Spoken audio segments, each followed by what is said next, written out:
آداب. روبرو میں آج ہم آپ کی ملاقات ایک ایسی شخصیت سے کرا رہے ہیں جن سے آپ واقف بھی ہیں اور آشنا بھی. میری مراد بر صغیر کے بے حد ممتاز سینئر اور مقبول شاعر جناب احمد فراز سے ہے.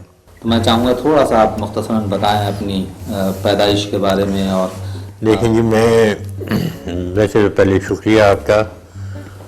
صرف میرا یہ نہیں ہے کچھ، آپ کی بھی بہت ہی عزت افزائی ہے میرے لیے کہ اتنا وقت نکالا.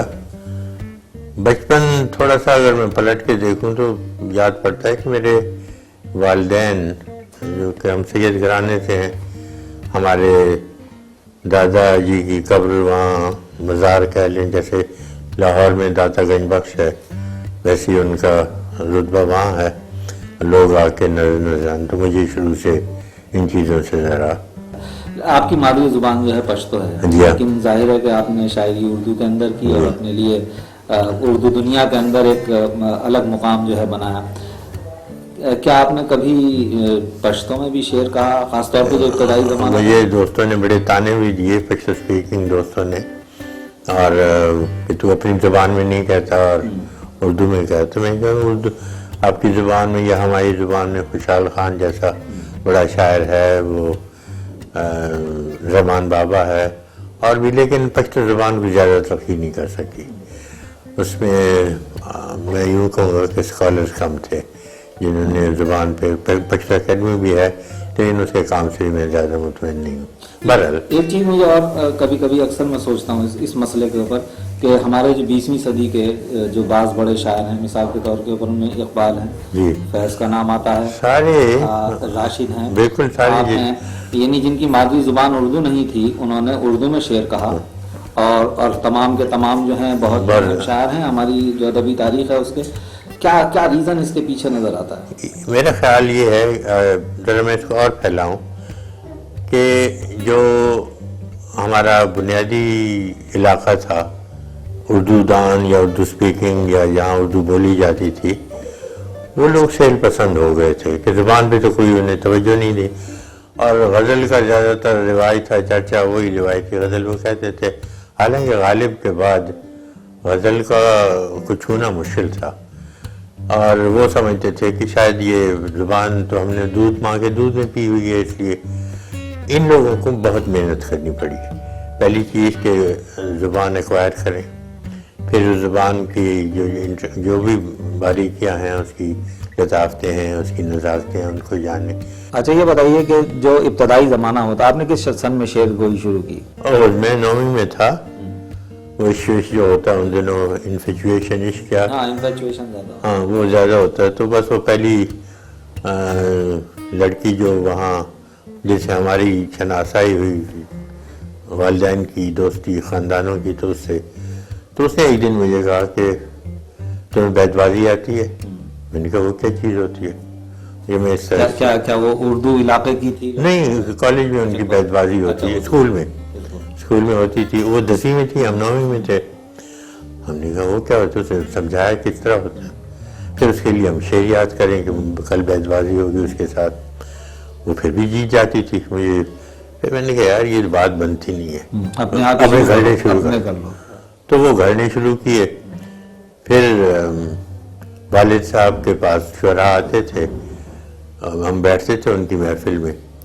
فارسی کے شعراء ہوتے، والد شعر کہتے تھے خود فارسی کے. ان کا فروغ جاویداں کا ان کا مجموعہ بھی فرنگی ایران نے چھاپا تھا، اور اردو میں بھی کہتے تھے فارسی. لیکن ایک دفعہ میں نے ڈرتے ڈرتے اپنی غزل والدہ کو دی کہ ان کو دکھائی جائے. 2 دن تک اس کی جواب نہیں آیا کوئی. میں نے پھر والد سے تو اس نے کہا کہ اسی احمد کی غزل تم کیوں نہیں دیکھتے؟ لیکن اس کو بھیجو. میری حاضری ہو گئی. مجھے کہتے ہیں شرم نہیں آتی؟ یہ شعاشی کہتا مجھے ٹھیک ہے. آپ نے نظم کی اور غزل کی بات کہی، اور آپ نے کہا کہ ابتدائی زمانے میں انعام، اور آپ ظاہر ان شاعروں کے اندر سے ہیں جو نظم کے بھی شاعر تصور کیے جاتے ہیں اور غزل کے بھی شاعر، اور یکساں طور کے اوپر اہمیت ہے دونوں چیزوں کی.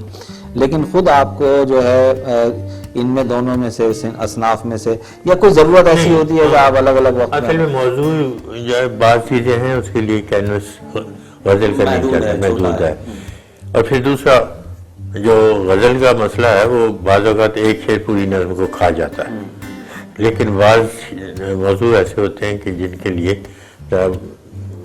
بڑا کینوس چاہیے, اور اس کے لیے تھوڑا سا مجھے نظم شروع سے ہی پسند رہی ہے.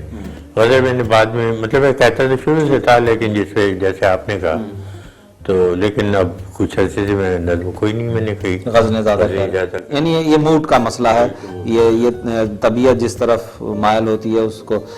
آپ نے فرمایا تھا کہ آپ جو ہے 48 کے اندر ریڈیو آپ کراچی کے اندر نہیں 48 نہیں, وہ تو میں نے کہا 9ویں میں ہم تھے 9ویں 10 میں 50 میں تھا 51 یا 50 کہ اسی مشاعرے میں ZAB آئے تھے. اچھا, he was director general controller of Pakistan broadcasting services کا نام تھا پہلے. تو وہ تھے وہ فارغ بخاری رضا ہمدانی ہمارے سینئر جو تھے, وہ ایک محفل گھر پہ ہی سجا لیتے تھے, تو ہم بھی جاتے تھے. ہم جونیئر میں سوتے تھے تو سب سے پہلے ہم پڑھتے تھے. ہم نے غزل پڑھی تو بخاری صاحب نے کہا دوسری سناؤ. سفید ان کی بھویں, سفید بال برا اور لمبے ترنگے.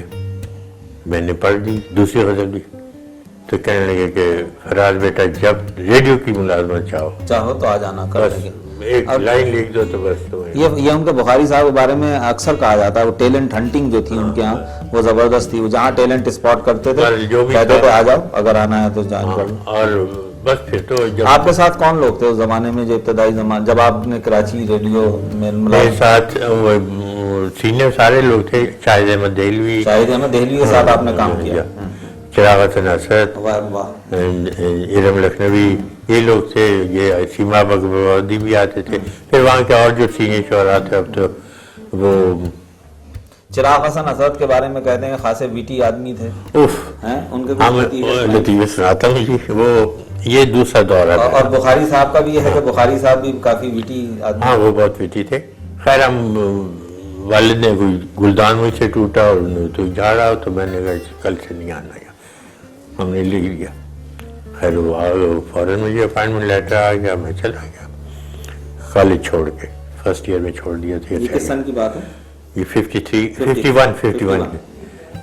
کی. اچھا چلے گئے وہاں. اچھا میں اردو بول نہیں سکتا تھا. اچھا شعر تو ٹھیک اسکرپٹ لکھ لیتا تھا سب کچھ, لیکن بولنے کا دقت اسی تھی کہ وہاں کوئی بولنے والے عادت نہیں تھی, کوئی بولنے والے تھے ہی نہیں.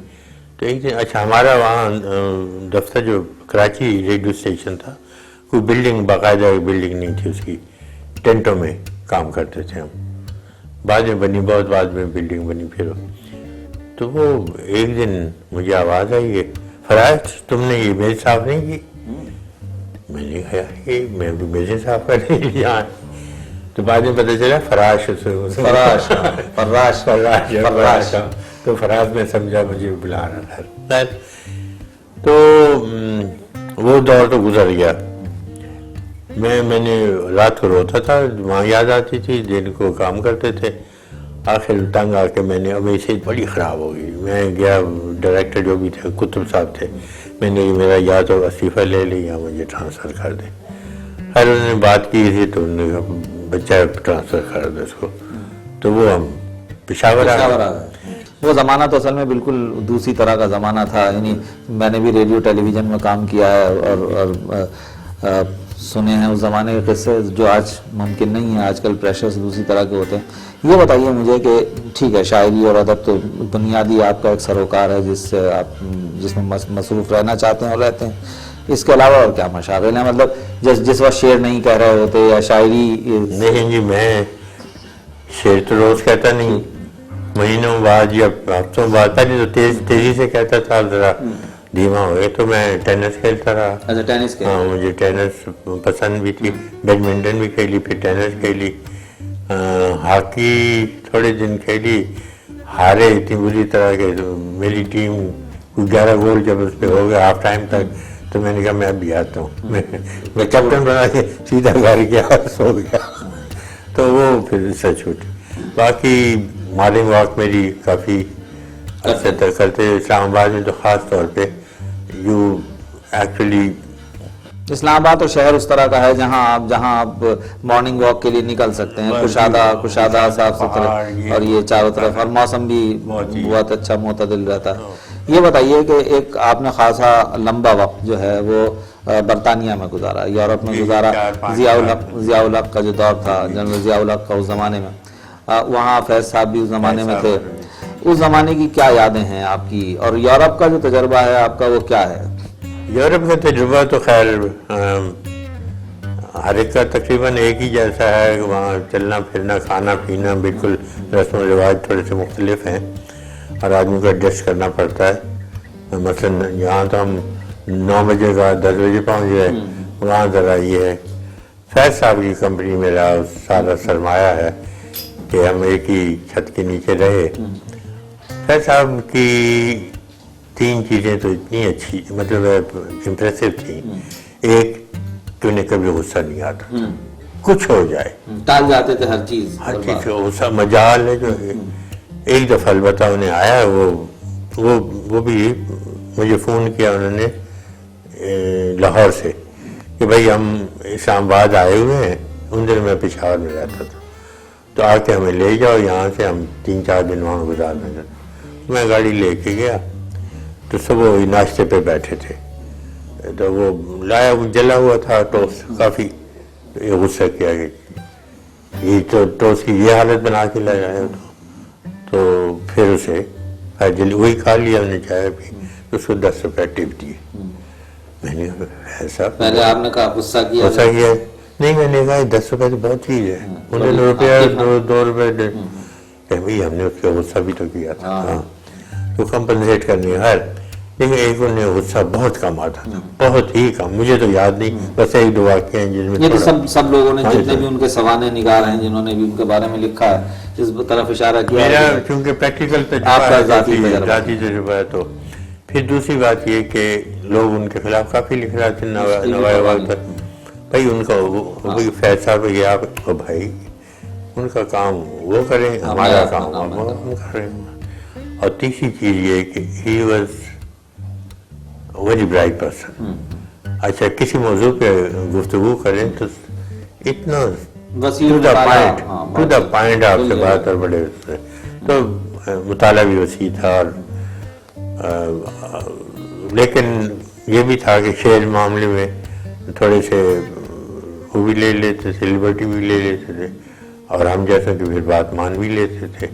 ان کی ایک نرم چھپی لکھی انہوں نے, جو سنائی تو اس میں تجھ کو کتنوں کا لہو چاہیے ہے عرض ہے وطن عزیز.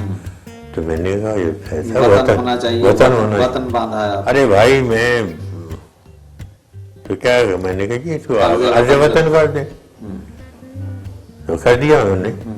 لیکن وہ ان چیز کو پرواہ نہیں کرتے تھے. اسی طرح بھر پائے کا استعمال 1-2 جگہ انہوں نے کیا جو اس کے محاورے کے لحاظ سے درست نہیں تھا. اور ایک شعر میں تو پتہ ہی نہیں چل رہا یہ کیا ہے, بے در و دیوار سے ہم بیچ میں ہم ویسے لگا دیا, اس کا کوئی مفہوم نہیں تھا, ضرورت بھی نہیں تھی, مفہوم بھی نہیں تھی. اور ایک چیز میں آپ سے جاننا چاہوں گا, کیونکہ یہ جو فیض صاحب کا جب کلام میں پڑھتا ہوں تو مجھے خود بھی محسوس ہوتی ہے, دوسرے لوگوں نے بھی اس طرف اشارہ کیا کہ جو فیض صاحب کی نظم کی شاعری ہے اس کے اندر تو ایک بالکل نئی ووکیبلری ہے, نئی زبان ہے, موضوعات نئے ہیں, اور بڑی بڑی تر و تازہ اور شاداب شاعری ہے, جو مختلف شاعری ہے. لیکن جہاں تک ان کی غزلوں کا تعلق ہے, غزلوں میں انہوں نے وہی لفظیات, وہی علائم, وہی استعارے برتے ہیں جو ان سے پہلے شعروں میں برتے گئے. اب اگر فرض کیجئے کہ ہم یہ نہ بتائیں یا کسی آدمی کو یہ پتہ نہ ہو کہ یہ فیض احمد فیض کا کلام ہے, تو ان شعروں کا مفہوم وہی نکلتا ہے جو مثلاً اگر جگر مراد آبادی کے شعر کا نکلے, یا دوسرے کسی, اگر ہمیں آتھر کا پتہ نہ ہو, کہنے والا شعر کہنے والا کون ہے. یہ کیا سبب تھا؟ اصل میں فیض صاحب کا خیال یہ تھا کہ علائم وہی رہیں, علامتیں وہی رہیں, اور ان کے معنی بدل دیے جائیں. مثلا قاتل کا لفظ تو یہ سارا پھر وہ سارا جو موجودہ دور میں ان کی ڈکٹیٹرشپ تھی یا جو تھی یا نہیں، میرا وہی کہنا ہے. ہاں، چونکہ لیکن ان کا ایک فیض political- کو آپ انڈیویجول شیئر میں نہیں کر ہاں، سکتے، وہی میں وہ کہہ تو رہا کوئی فرق نہیں پڑتا. لیکن آپ جب فیض کے مزاج سے اگر واقف ہیں، اگر آپ ان کا بیک گراؤنڈ جانتے ہیں، اگر آپ کو پتا ہے کہ ان کے نظریات کیا تھے، تب آپ کے تب مفہوم دوسرا نکلتا ہے. لیکن اگر پتہ نہ ہو تو پھر اس کے اندر وہ مفہوم برآمد نہیں ہوتا. یہ ٹھیک ہے. میں ایک اور چیز میں نے جو کہا تھا نا یورپ کے تجربے کے بارے میں، یہ تو سب جانتے ہیں ہم کہ ظاہر ہے کہ طرز زندگی مختلف ہے. لیکن یورپ کے سلسلے میں جو ہمارے یہاں ایٹیٹیوڈ ہے، یا ویسٹ کے سلسلے میں جو ہمارے یہاں ایٹیٹیوڈ ہے، وہ بہت ہاسٹائل ہے. اس کے اندر ہم جب بھی ویسٹ پہ نظر ڈالتے ہیں تو اس کی صرف خرابیوں پر، خامیوں پر نظر ڈالتے ہیں. کیا آپ کو لگتا ہے کہ جو ویسٹرن معاشرہ ہے، مغربی معاشرہ ہے، اس کو سمجھنے میں کہ ہم نے اس طرح سے کوشش نہیں کی جس طرح وہاں بہت سے لوگوں نے ہمارے معاشرے کو، ہمارے طرز زندگی کو سمجھنے کی؟ ہمارا مشکل ہے جب واقع سویلائزیشن کا کلیش ہوتا ہے. ہم پلے بڑے کہیں ہوتے ہیں، یا تو وہیں پیدا ہوں تو وہ تو آسان بات ہوتی ہے. لیکن آپ نے یہاں سے گئے، وہاں شادی کر لی، وہاں بچے ہو گئے. اب اگر لڑکی ہے تو کسی لڑکے کے ساتھ پھر رہی ہے تو آپ کو برا لگتا ہے، حالانکہ آپ نے خود شادی کی جا کے اور انہی طرح کی آزادیاں لے کی. اگر اس نے لپسٹک بچی نے لگائی، ہم جانتے ہیں ایک دوست ہے ہمارے ہوتے میں تو نہیں. اچھا، اس نے ایک اور واقعہ چھوٹا سا سناؤں کہ ایک بچی 5 سال کی ہوگی تو وہ باپ آیا، تھکا ہوتا تھا، can you bring me glass of water. وہ چپ رہی. تو اس نے کہا کہ جو بھی نام تھا اس کا کہ I am talking to you. Are you blind? Don't you see that I am watching T V? اس نے بیوی کو کہا اٹھو، چلو واپس. تو یہ آ جاتا ہے سویلائزیشن کے اندر سے. ایک عمر آپ نے ایک طرف گزاری ہوتی ہے، وہ پختہ ہو چکے ہوتے ہیں ان میں، یا تو اتنا لبرل مائنڈیڈ ہو، اور بہت کم ہوتے ہیں ہمارے یہاں. بہت کم. تو یہ تو ایک تو سویلائزیشن کا اختلاف تو ہے. فراز صاحب، میرا خیال ہے کہ ہم گفتگو تو، اور جو گفتگو کے ساتھ ساتھ جو آپ نے گفتگو کی بے حد دلچسپ ہے، اور ظاہر ہے کہ لوگ اسے توجہ سے سنا ہوگا لوگوں نے. لیکن یہ ہے کہ اصل چیز تو آپ کی شاعری ہے، آپ کا کلام ہے، جس کے منتظر رہتے ہیں لوگ. میں چاہوں گا کہ آپ جو چیزیں آپ کو پسند ہوں، بہت عزیز ہوں، خود فنکاروں کی چیزیں عزیز ہوتی ہیں، وہ آپ سنائیں. لیکن زندگی کے مختلف دور آئے مجھ پہ، اور اس میں کتابیں بھی اسی انداز سے، شاعری بھی اسی انداز کی ہوتی رہی. مثال کے طور پہ جب جال حق کا زمانہ تھا، کوڑے لوگوں کو لگ رہی تھی یہ وہ، تو اور ہم جیل چلے گئے تو اس میں جیل کی شاعری اور تھی. اور وہ پہلا مجموعہ آپ کا آیا تھا، اس کا رنگ کچھ اور ہے، اور اب جو بہت ہے. اس کے بعد بے آواز گلی کوچوں میں اور تھی. پھر ہم ایگزائل میں گئے تو اس کا کچھ اور تھا. تو وہ مختلف ادوار کے مختلف رنگ ہیں، جذبات تھے اور مختلف تجربے ہیں. تو سنائیں، جس میرا خیال ہے کہ ہر دور کی کوئی ایک چیز سنائیں، ایسا کچھ کریں. چلیے ایسا کر لیتے ہیں. وہ تو لمبا ہو جائے گا، لیکن منتخب شعر سنا بس منتخب شعر سنا دیتے ہیں. مثلا نظر بجھی تو کرشمے بھی روز و شب کے گئے، نظر بجھی تو کرشمے بھی روز و شب کے گئے، کہ اب تلک نہیں آئے ہیں لوگ جب کے گئے. واہ واہ.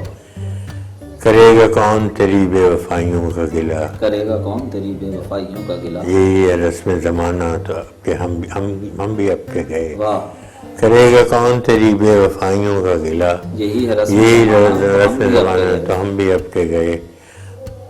گرفتہ دل تھے مگر حوصلہ نہ ہارا تھا، گرفتہ دل تھے مگر حوصلہ نہ ہارا، گرفتہ دل ہیں مگر حوصلے بھی اب کے گئے. واہ. اور تم اب آئے ہو تو یہاں کیا ہے دیکھنے کے لیے، اب آئے ہو تو یہاں کیا ہے دیکھنے کے لیے، یہ شہر کب کا ہے ویراں وہ لوگ کب کے گئے. واہ. تم اپنی شمع تمنا کو رو رہے ہو فراز، واہ. ان آندھیوں میں تو پیارے چراغ سب کے گئے. بہت اچھا. واہ. یہ تنا کی درد شوق کا زمانہ بہت زیادہ رومانٹک تھا، اور اس میں رنجشی سے ہی اور دل کی دکھانے کے لیے وہ تو غزلیں ایسی ہیں جو زبان زدے خاص ہے، خوابوں میں ملیں، اور یہ ساری غزلیں. البتہ کوئی ایسی غزل میں آپ کو 2-4 شعر سنا دیتا ہوں جو مجھے ایک اتفاق سے پڑھی ہے میرے سامنے ہی. سب لوگ لیے سنگ ملامت نکل آئے، سب لوگ لیے سنگ ملامت. یہ جب ہم واپس آئے تو ہم پہ بڑے فتح لگے ہوئے تھے، تو سب لوگ لیے سنگ ملامت نکل آئے، اس شہر میں ہم اہل محبت نکل واہ آئے. واہ ہر گھر کا دیا گل نہ کرو تم کہ نہ جانے ہر گھر کا دیا گل نہ کرو تم کہ نہ جانے کس بام سے خورشید قیامت نکل آئے. واہ واہ اور جو در پہ پندار ہیں ان قتل گاہوں سے جو در پے پندار ہیں ان قتل گاہوں سے جان دے کے بھی سمجھو کہ سلامت نکل واہ آئے. واہ واہ بہت یہ ہے جناب اس کی منتظر کب سے تحیر ہے تیری تقریر کا منتظر کب سے تحیر ہے تیری تقریر کا بات کر تجھ پر گماں ہونے لگا تصویر کا واہ واہ رات کیا سوئے کہ باقی عمر کی نیند اڑ گئی رات کیا سوئے کہ باقی عمر کی نیند اڑ گئی خواب کیا دیکھا کہ دھڑکا لگ گیا تعبیر واہ واہ واہ رات کیا سوئے کہ باقی عمر عمر کی کی نیند نیند اڑ اڑ گئی گئی خواب کیا دیکھا کہ دھڑکا لگ گیا تعبیر کا جس طرح بادل کا سایہ پیاس بھڑکاتا رہے جس طرح بادل کا سایہ پیاس بھڑکاتا رہے میں نے یہ عالم بھی دیکھا ہے تیری تصویر کا واہ واہ اور جس کو بھی چاہا اسے شدت سے چاہا ہے فراز جس کو بھی چاہا اسے شدت سے چاہا ہے فراز سلسلہ ٹوٹا نہیں ہے درد کی زنجیر کا واہ واہ واہ واہ یہ دادا شوق کی تھی وہ جانا کہ وہ غزل سنا دیتے ہیں دو چار شعر.